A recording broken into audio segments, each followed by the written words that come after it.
Methods of explaining lainnya adalah untuk menjelaskan sebab akibat.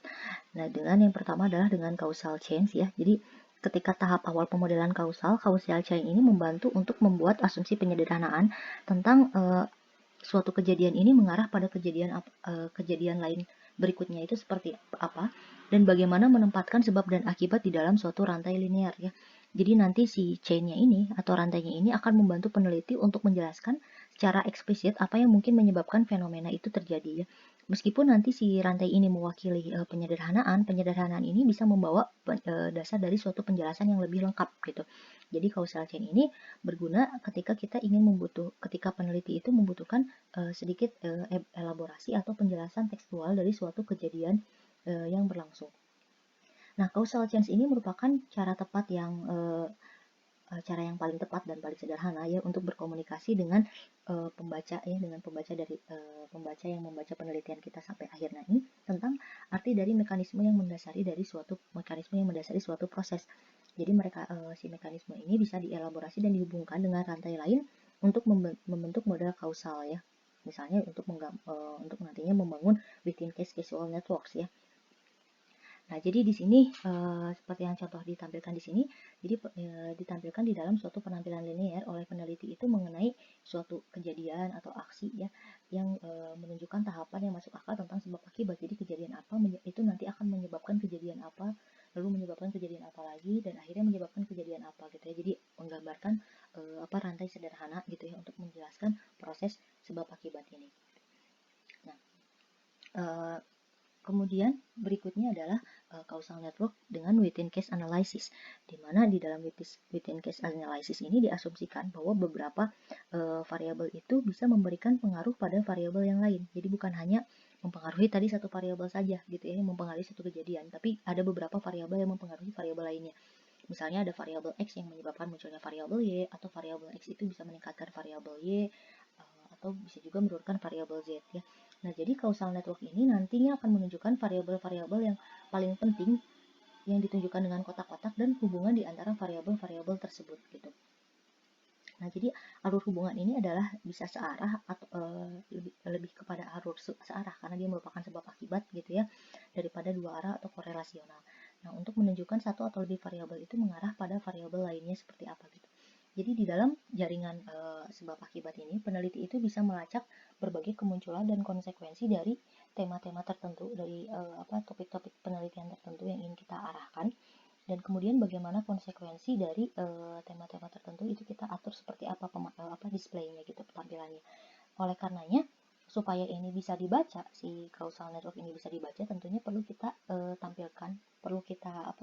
lengkapi dengan teks analitik yang menguraikan makna koneksi dari antara setiap variabel tersebut gitu. Nah, ini contoh lain dari methods of dari methods of explaining ini yang bertujuan untuk menjelaskan sebab akibat gitu ya, sebab akibat yang lebih kompleks lagi. Jadi bagaimana suatu kegiatan atau suatu kejadian itu diakibatkan oleh kejadian lainnya. Jadi ada kejadian lain yang bisa diidentifikasikan, ada juga kejadian lain yang tidak bisa diidentifikasikan. Nah, nanti di dalam teksnya kita harus bisa menjelaskan bagaimana proses ini terjadi gitu ya, dengan legenda-legenda ini kan. Jadi artinya ada yang kalau garisnya seperti ini adalah dia merupakan penyebab secara langsung dari isolasi programnya. Building endorsement ini penyebab dari terjadinya program isolation.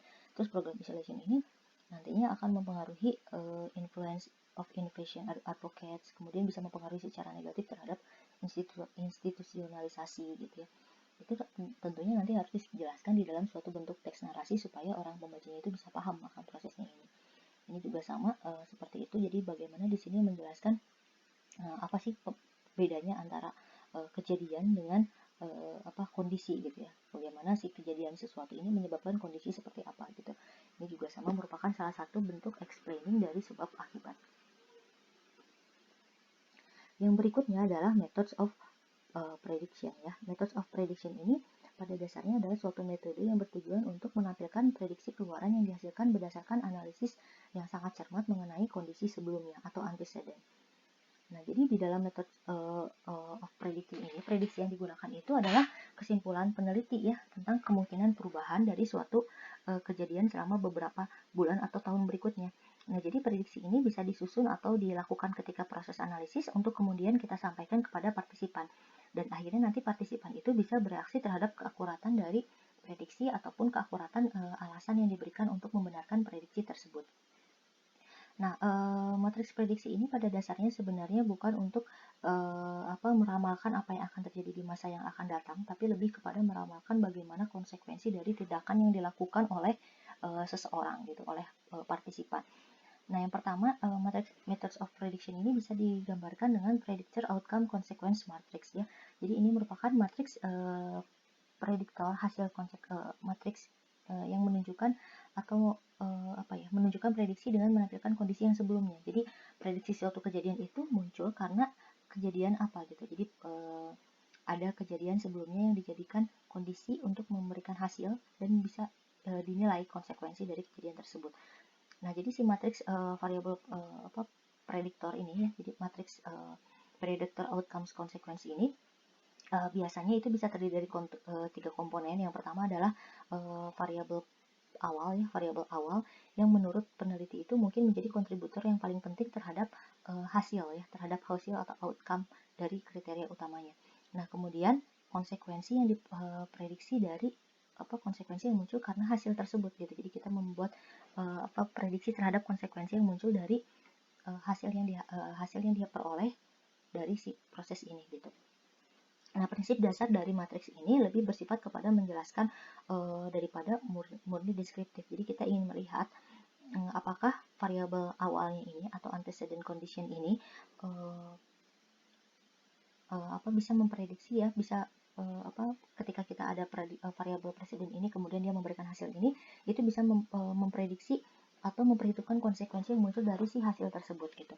Nah, model ini tadi ya sudah dijelaskan tidak selalu memprediksi di masa yang akan datang, tetapi lebih kepada memprediksi kejadian konsekuensi dari kasus yang kita teliti. Atau bisa juga untuk mendokumentasikan secara strategis apa yang sebenarnya terjadi untuk menemukan variabel atau faktor antecedent ya, faktor-faktor sebelumnya, dan dalam kondisi apa yang diprediksikan sebagai outcome atau konsekuensi dari variabel-variabel tersebut gitu. Yang berikutnya adalah dengan cara methods of prediction itu bisa ditampilkan dengan cara causal prediction model yang membentuk jaringan dari variabel-variabel yang memiliki jaringan kausal gitu ya, sama halnya seperti dengan variabel sebab akibat gitu ya, tapi ini lebih kepada konsekuensi dari si tindakan yang kita pilih gitu. Nah, jadi causal prediction model ini merupakan jaringan variabel ya, jaringan variabel atau variable networks ya, dengan koneksi kausal di antara mereka yang diambil dari analisis pada beberapa kasus ya. Nah, bisa juga didasarkan secara empiris, tapi pada dasarnya merupakan salah satu upaya tingkat tinggi untuk mendapatkan serangkaian proposisi yang dapat diuji tentang variable networks dan keterkaitannya secara lengkap.